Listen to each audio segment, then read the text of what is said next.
Quelle que soit notre destination, nous devons avoir partout la même nature. Deux biens les plus merveilleux qui soient, nous suivrons quel que soit le lieu où nous nous retrouverons. La nature, qui est universelle, et la vertu qui nous est propre.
Qu'est-ce que l'errant ? Simplement une personne qui, à un moment donné, est sans attache particulière, solitaire, se déplace d'un lieu à l'autre, étranger en tout pays, pourvu d'une drôle d'allure. L'allure, bien avant de désigner l'apparence, désigne bien la manière de marcher. Déambulant en apparence, sans véritable but. Plus encore, l'errant, en quête d'un lieu acceptable, se situe dans des espaces très particuliers. L'espace intermédiaire. Cet espace intermédiaire serait alors le milieu, au sens d'un espace situé entre deux mondes. Un espace délimitant. Ligne ou lime. Marge, frontière. Seuil. No man's land. C'est un fait que l'errance est affaire de marge, de frontières.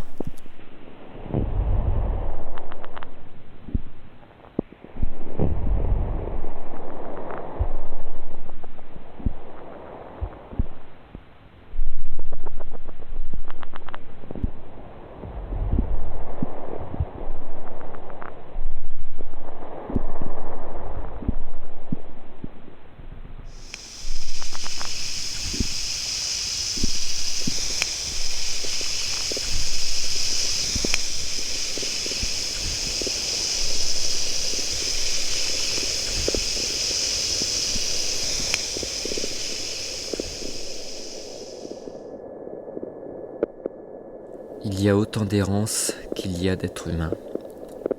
Il y a des errances à deux, il y a des errances heureuses. Des errances qu'on partage à parts égales. Elles n'appartiennent à personne, mais elles sont toutes entières à chacun. Chacun a son opinion, son hypothèse, respecte et ignore celle des autres. On s'entend bien. L'errance est la preuve, improvisée, fortuite, échappant à toute règle, à tout modèle. Être soi davantage dans l'errance ou échapper à soi, improvisé ou imprévisible. Qui ne le croit pas ? Le monde moderne nous l'interdit celle-là. Mensonge de l'errance, toute errance est l'heure d'errance. Tout s'explique, mais peu importe. On préfère rester dans l'obscurité. On parle de trajet, de voyage, de trajet d'aller errant à travers le monde. Les errances imaginaires font fortune.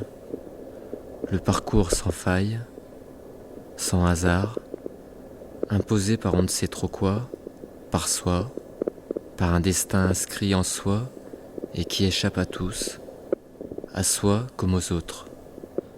C'est encore un espace libre, un espace au pire de liberté contrainte. Je veux que mon errance avant tout soit différente de toutes les autres, de toutes celles des autres. Ça suffit à faire une bonne errance.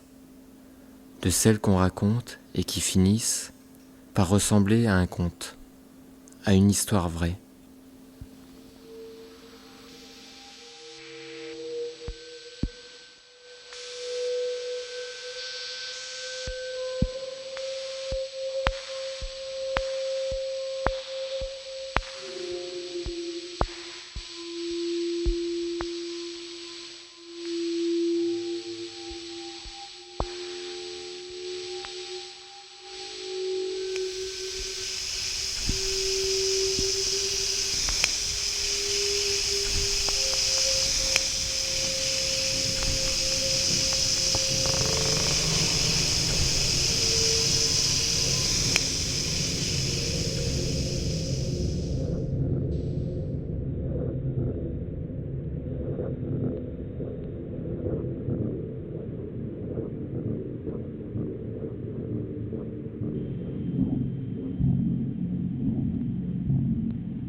L'errant s'efface, devient silencieux.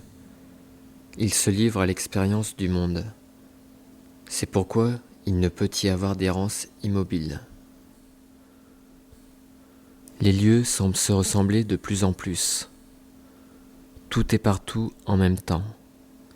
La singularité s'efface au profit d'une globalisation, non plus celle des lieux, mais celle de tous les lieux. L'errance est certainement l'histoire d'une totalité recherchée. Car l'errance n'est ni le voyage, ni la promenade, mais bien, qu'est-ce que je fais là ?